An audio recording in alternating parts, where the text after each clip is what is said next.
Maybe once in a while you cover up an itty bitty lie with a big fat smile. But an itty bitty lie still lying, that's not your style. But stick to the middle of the path from mile to mile. Maybe you want it real bad, so you take it. Maybe you make the promise, but then you break it. Maybe you didn't learn the words, so you fake it. And you feel a little low. But if instead you move it straight ahead, you bend your promises, you'll be living straight up. If you move too far to the side, then you're gonna get stuck. It might feel like a little lie, but it's gonna catch up. Do what you say you're gonna do, you'll be on your way up. Instead you're on your way up, you'll be living straight up.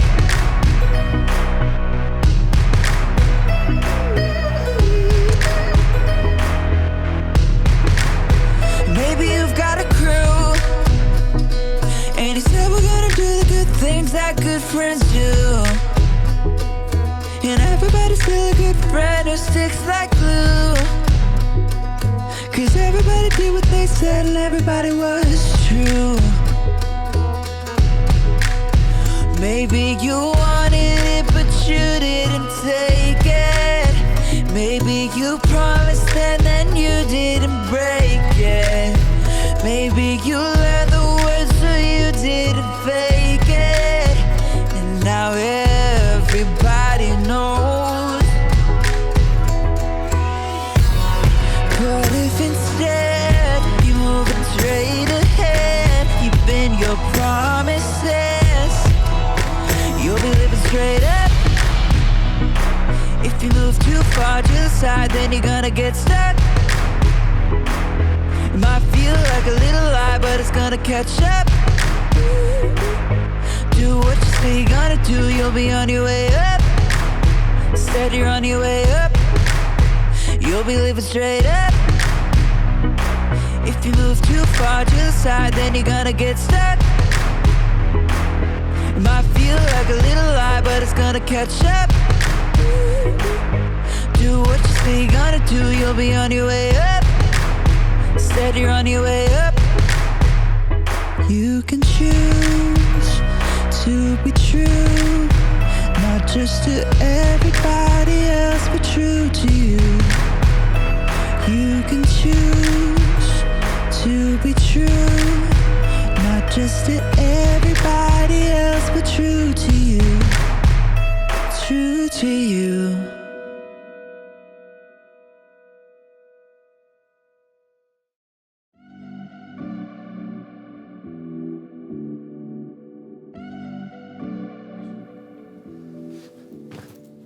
Hello, friends. It's me, Graham, and I am a hero. Hee-yah! Hee-yah! Hee-yah!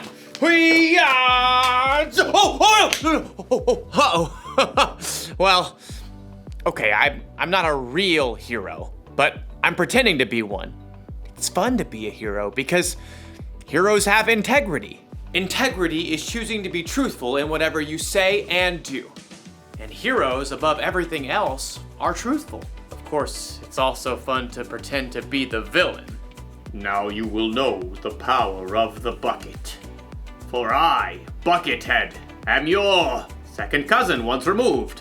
No, that's impossible! We look nothing alike! Would I lie to you?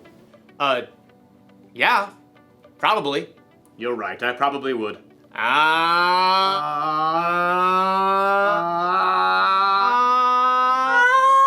The good thing about pretending to be the bad guy is that I can stop pretending anytime I want. But as you'll see in today's story, when you cheat and lie in real life, it's a little harder to take your mask off. It's really hard to breathe in here. I'll see you all back here soon.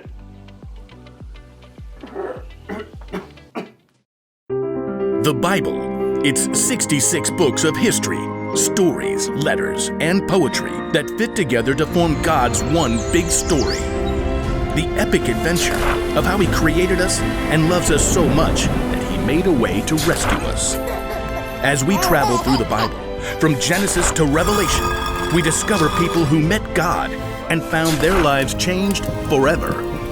Now, for an amazing story, inspired by the book of 2 Kings, chapter 5. Naaman was the commander of the army of Aram, one of Israel's greatest enemies. Forward march! Though Naaman was a wealthy man, he had one problem that no doctor could solve. He had a terrible skin disease. Make it go away. Then Naaman heard news of a prophet in Israel, Elisha, who might be able to help. But instead of going straight to Elisha, Naaman took rich gifts to the king of Israel, along with a letter from the king of his own land explaining how important he was. The king of Israel frowned as he read the letter from his enemy, the king of Aram. I am sending my servant Naaman to you with this letter. I want you to heal him of his skin disease. What?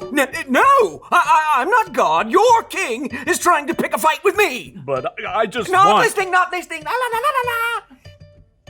The king of Israel made such a fuss that Elisha heard the news and sent a messenger. It was probably his trusted servant, Gehazi. I'm a good guy. Trust me. Gehazi took Elisha's message to the king. Elisha says tell the man to come to me. Gehazi raced back home to help Elisha prepare for the important visitor. And sure enough, the king of Israel sent Naaman straight to their doorstep. Gehazi peeked out the window. Look how low the chariot is riding. What's in the back? Embroidered robes and bags of something? Gehazi? Hurry up. You gotta look good for this guy. I'll get you your best robe. Nope, You're not wearing the robe? I'm not going out. Not going out? No, you are. My robe? What's wrong with your robe? It's old. It's not even a decent name brand like Melchizedek or Queen Jezebel. Elisha sent his servant out the door with a message for Naaman. Are you the prophet? No. But let me just say that is one excellent chariot. I see you got the golden hubcap. Where's Elisha? He says, go, wash yourself in the Jordan River 7 times. Then your skin will be healed. You will be pure and clean again. I thought Elisha would come out himself. I know, right? Look, can't he just say some words and wave his hand and, make me better? That's what I was thinking too. And the Jordan River? I mean, it's full of muck and tadpoles and... forget it. Naaman tore off, angry, but his servants convinced him to follow Elisha's instructions. Naaman dipped 7 times in the murky Jordan River, and when he rose from the water on his 7th time, What? his skin was perfectly clean. He was healed. Unbelievable. Naaman raced back to Elisha's home. This time, the prophet came outside along with Gehazi. Naaman marveled at his unmarked arms and hands.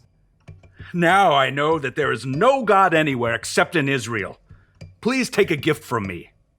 Gehazi inched closer to the chariot. He could see the richly colored robes hanging over the bags of gold and silver. Is that a genuine Melchizedek robe? Uh-huh, the real deal. Just have your servants unload around back and I'll... Nope.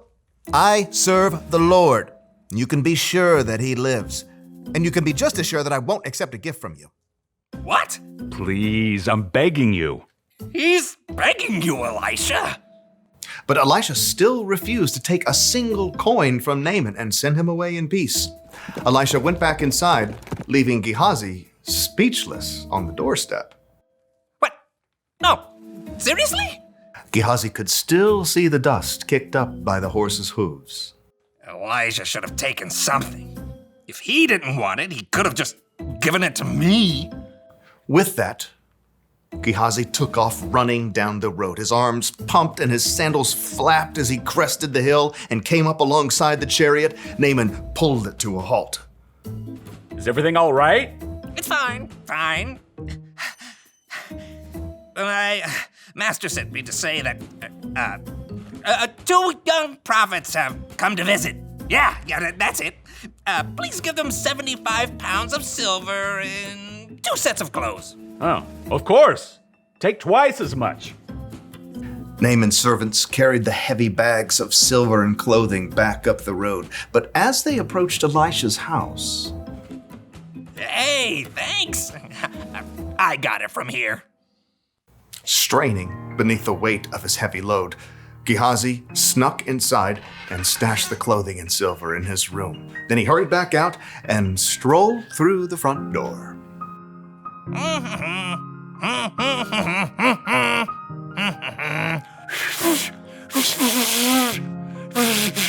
Can't whistle.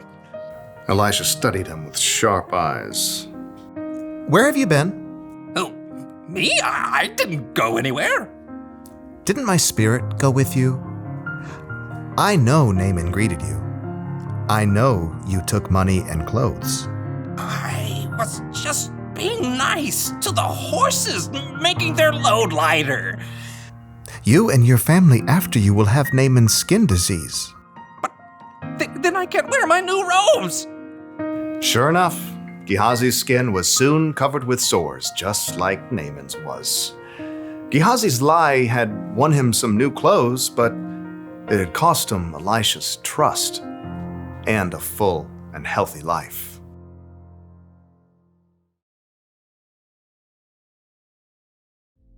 Elisha's servant Gehazi told some lies, didn't he? He lied to himself, saying he needed more stuff than he already had. He lied to Naaman to get the stuff. Then he lied to Elisha about all of it. Maybe Gehazi wasn't a bad guy, but would you be able to trust somebody like that? Never! What if someone lied to you? What if they said they were going to keep a secret, but they let it slip out? Or if they said they'd do one thing, but then did something else instead? Do you still trust them? Oh no!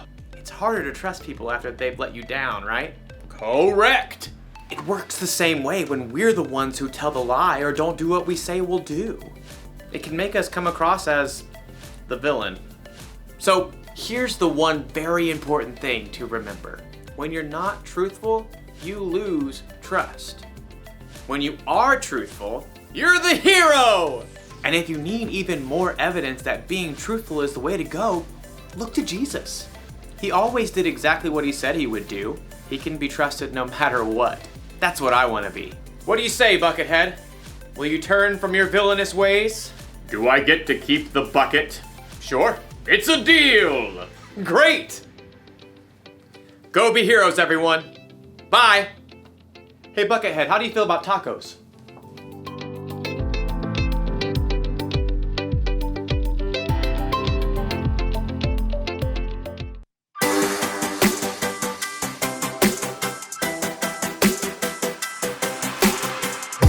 Before the day I took a breath, you had a plan for my every step. You promised to always be by my side. I believe that you are the way, you are the truth, you are the light. So I sing this to you. You keep your promises every day. I will believe in everything that you say. Yeah, in the dark I know you're making a way. Jesus, I will trust you. You're always good in everything that you do. And I know everything that you say is true. And every moment you are leading me through. Jesus, I will trust you.